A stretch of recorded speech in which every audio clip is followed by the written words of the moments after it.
Okay, check it. This offense is criminally underutilized, guys. I'm dead serious. We're talking about the gun empty chips nasty. I've actually done some one-off tips before on the channel here. We've done some one-play scores. We're going to be going over some of those here in this video. So make sure you guys are locked in. I'm going to drop a full counter meta offense, bombs away, literally bombs away in this one. So make sure you guys are hitting the like button, subscribe to the channel, hit that notification bell, and drop a comment below. Help push this video out in the YouTube algorithm. If this video gets 300 likes, I'll drop another offense absolutely free here on the channel in the near future. So let's see if you guys can do this before tomorrow's video. The gun empty chips nasty is found in 4 playbooks in the game. Kansas City, Washington, Chicago's got it, LA Rams have it. Chicago is a sneaky good playbook. For those of you that like the bunch strong meta, you may actually really like an offense that contains bunch strong and this. So let's start off with why I think this offense is so good, starting with countering mabel coverage. So as you know, mabel coverage is generally where your opponent's gonna have 3 sideline zones, one set to 30, one set to 5, and then usually a deep half over the top. A lot of players are going to come out in a cover 4 based defense. We're gonna talk about the play known as double 7 stop. And the reason that I like the double 7 stop is that this is basically stock equipped to be something that beats mabel in really any spot on the field. First and foremost, we have the corner stop routes. These routes are really hard to find, but they are so good because what they will do is sit down underneath of the deeper zone on the sideline. So if we're talking about a mabel coverage call, the defense basically looks like this. And what most players are doing is they're trying to funnel everything back to the inside by having all these sideline zones with the purple set to 5, the blue set to 30, and then the deep blues over the top for one play touchdown prevention. But again, with this particular call, we mentioned that if you run a flat corner or even maybe a double corner concept here with this, what you're going to actually notice is that these routes sit down so well on the sideline that they're going to be in between the 5 and the 30, and you could basically spot these up and throw them for a first down. So even if I wanted to run this to the wide side of the field, I could actually motion Megatron inside, so that way he becomes kind of a slot receiver, and he's going to run this corner and just kind of sit down nice, and you can kind of pull the zones on the sideline with the other corner route. So spotting this up within the zone is so key, and it also kind of requires that your opponent has to stay in the middle of the field as well with this. So let's imagine that for whatever reason my opponent is kind of playing drags and stuff underneath. Let's say maybe I wanted to run a double corner to the short side of the field, have a drag with this. Maybe here on this play, if your opponent does this and they're hanging out underneath, oh, there's the drag. Now you got this OTB, or an over the ball route. It's basically a snag route, kind of a post that sits down in the dead middle of the field. So the user, the whole purpose of a mabel defense is to make it so you have to throw at the user. Well, we have a route that's going to kind of space the user deeper in the middle of the field, which is actually going to open up the shallow middle as well. So you don't necessarily have to just pepper those sideline stop corners. You can utilize whatever you want on this play to kind of make it work. So that's a great way to beat mabel coverage. But we all know this isn't the entire reason you're here in this video. Let's get into how to bomb a cover 3 defense. So one of the things that I really like about beating cover 3 is we got this play known as post cross. Post cross is really good. We'll get to the over the top stuff here in a second, but I want to remind you guys, if you guys recall, I did a video a while back in which we talked about an outside receiver that's compressed in on a deep skinny post. If you were to combine a corner route with that, which both of our wings are considered slot receivers in this, you will actually pull an outside third so far over the middle that a sideline throw is going to be wide open.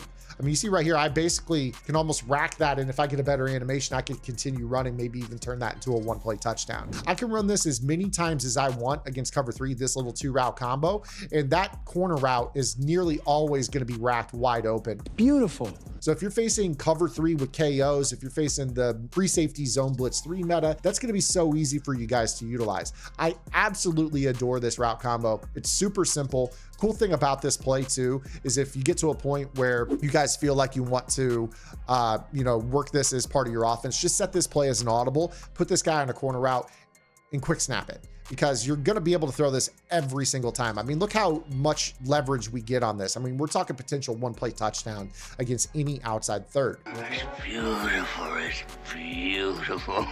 The other really cool thing about this is that you also have the ability with this particular formation to take advantage of the alignment of your nub. What did he just say? And the really cool thing about this is you actually can leave the skinny post if you want to on this play. Just the simple act of a skinny post and a fade should pull that middle third into center field. And the whole premise, like I said, is for the two verticals down the left side to pull that safety, which is going to open up the outside pass lead over the top for the one play score. So this is a really easy throw. All you really need to do is use a comeback on the far side of the field. It's going to pull down that outside third. So again, you see right here, look how the two vertical routes down the left side kind of make that safety drift over towards the left hash marks a little bit. The comeback on the right side pulls down the outside third, which gives us the avenue to throw the ball as an outside pass lead over the top and rack it for the touchdown. Now, the really cool part about this as well is that you guys always, with this particular call, can run this on the short hash. If you guys want to take advantage of that skinny post, this is the best way to do so, because what we can do against a cover 3 style defense, again, I'm going to run this cover 3 here like so, is we are going to utilize the Bo Jackson on a streak. It could also be a fade if you want to get into that route sooner. And then you're going to use this comeback on the short side of the field. You can drag and run this drive combo over the middle if you want to as well. But ideally with this, we're looking for Michael Irvin all the way over the top on the skinny post.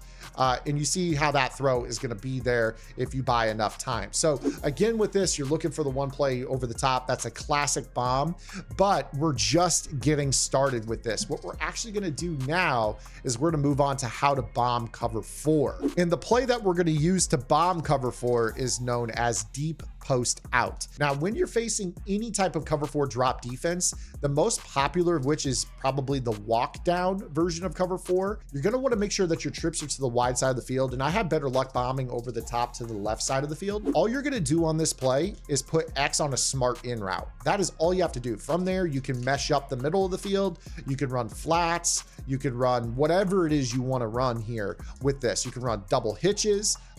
You know, always feel free to do these little motion snaps of these hitches, give yourself some spacing underneath. But this concept is known as a pin concept, in which we're using a post, which is the P for pin, but a deep in on the other side to pull down that outside quarter, or the safety quarter rather. And that's going to allow us to throw a pass lead all the way over the top. This is something that over the years has been called a cover 4 glitch, but actually in real life, the pin concept is a really great way to attack a cover 4, because what we're doing is we're causing stress on this safety right here.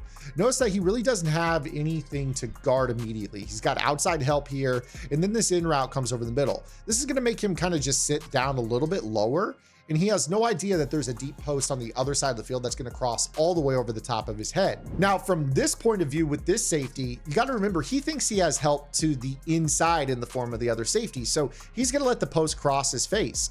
But because we're behind that help, now we can tuck that throw all the way up over the top. And now we have a leverage advantage. And you see right there, the deep KO is unable to make a play on this. So I'm going to show this to you again. We're going to run a deep in route, smart routed to the X receiver, whatever you want to do. You could even leave the chips to the 2 slot kind of nub players on this. But again, with the cover 4, you're just looking at that short side safety. Once he kind of bites inside, like you see right there, we know that we have our outside pass lead. Rip it, rack it, touchdown. That's Romeo Dobbs. It's a playoff item. I think it's like 95 speed. You see it's easy over the top score. Now, what I'm going to do right here is I'm going to flip this play so that we're running it to the other side, and I'm going to mirror this route combo. So again, remember how I told you I like to run this with the post going from the wide side to the short side. Here we're running this with the in route on the right side, short side. I just want to show you what this looks like. So you got the cover 4. You see that that guy kind of bites down, and now you can rip this throw the other direction for the one play touchdown. Please do not confuse this play with the ability to run the other skinny post. If you guys run the other skinny post from the play that we were just talking about, you're not going to notice the same results. In fact, let's go ahead and show you what post cross looks like. You would actually think with this having a stock pin concept on it, that it would actually do a better job. But if I were to actually snap this ball here, you're going to see this pin concept doesn't really work the same way. The safety on the right side saw it the whole way, and it did not have the same effect. Now, if you want to, you can kind of get into maybe motioning this guy out a little bit. Again, I think that's maybe a little bit of a fool's errand. The spacing on this is not going to be great. Yeah, he might be able to, if you buy time, get open for a one play touchdown. You see that he is kind of biting. Yeah, we're able to get behind him. But again, the problem problem with this is that if you have to motion a guy out for it to be a one-play touchdown, any smart player is going to realize what you're doing. Okay, I feel really attacked. When I see somebody motion outside from compression, the first thing I think is one-play touchdown. Whether that's to the left or the right side is besides the point. I'm going to proof my defense to both sides as a more advanced player. But if you can catch your opponent sleeping, yeah, go ahead and motion him to the outside. The B route is already set up stock for you. You could go ahead and rip this throw pretty easy. Just be aware of the KO potential. Sometimes you'll get kind of some wonky behaviors out of this. Now, one other thing that I do want to make you guys aware of with this particular offense is that you can motion across this receiver, and you'll see that when he lines up on the other side, he does line up kind of as like a slot receiver, I guess. And you can run double corner concepts with this. This is a great way to be able to attack zone of any type. So you can use the deeper corner to B to open up the free form down to the shorter corner and get your possession catch. Of course, keep your feet in bounds right there. But you see that a universal coverage was unable to do anything with this. So if you guys want to use the deep skinny post out of this to turn it into a deep skinny corner, that's going to really do a good job of opening up one-play touchdown potential. So you can run some nice little flood combos to the wide side of the field, knowing that you're going to be able to throw it down an outside pass lead and your opponent should not be able to get a KO on you. If they do decide that they want to play a quarters base align and pressed with this is really kind of the good part, is that you actually sometimes will have the ability with this skinny corner route to maybe even get over the top of their head, as the outside quarter is the slowest dropping zone in the game. So there might be times where you're like, oh yeah, I might be able to rip this throw over the top, but bare minimum, you should be able to throw this on the sideline for just a possession catch. So you can live off of that no matter what. If you guys want to, you guys can also put this guy on a skinny post and motion him across. This is actually quite a good way to attack a cover 3 defense as well. So if you catch somebody in a cover 3, like so, you guys actually have the ability, if you want, to kind of, attack cover 3 this way, where that outside third on the right should bite down. And then this throw over the top to the B receiver can be a one-play score. So the motion of the B receiver in this formation is actually quite good. You guys can use a variety of different routes. The fact that he turns into a slot on the other side is pretty nice as well. So let's say for whatever reason, I wanted to put maybe a slot apprentice post on this play. You could always motion him back. That gives you a nice little route that you could throw from the outside over the middle. A lot of players really like the ability to kind of run this mesh post combo over the middle. You'll see that it kind of filters in beneath the deep zones, if I can get my words right, and behind the hook zones pretty well. You see right there that can end up being a potential one-play score for you, if not get you into field goal range with some chunk yardage. There's just so much you have to worry about with this alignment, and it doesn't really begin to even talk about the fact that, with these chips players, this is a hard to blitz formation. Whether we're talking about the dollar blitz meta, whether it's the A gap or the slot blitz meta. So if I were to go into the free safety zone blitz, I mean, any of these plays does a good job of chipping up. So if you face this A gap meta that so many players like to run, where they're kind of doing this, all you really have to do is, even if they're blitzing the slot corner off that left side, blitzing that left bumper player, if they're blitzing him, okay, fine. All you got to do is really just leave your chips alone, double team here, put the ID the mic over here on this guy. And, depending on the call, you're going to have somebody that's going to be wide open in the flat. Boom, pepper it out there. They've got to defend the flats better. Of course, with this being a running back position, you guys have angry runs or whatever, that's a broken tackle after the catch. So, the schemability of this is quite good as well. One final thing, you guys can obviously motion this player as well. He does line up on the other side as a wide receiver, so he'll get slot apprentice routes as well. So pretty cool way to be able to attack with this particular concept. But I hope that you guys liked today's video. If you did, make sure you guys give it a thumbs up. If you have any questions, comments, concerns, or complaints, drop those below as always. Always want to hear what you guys are thinking about here on the channel, and I'll see you guys in our next video upload. Until then, this is Ann. Get in the lab, and good luck.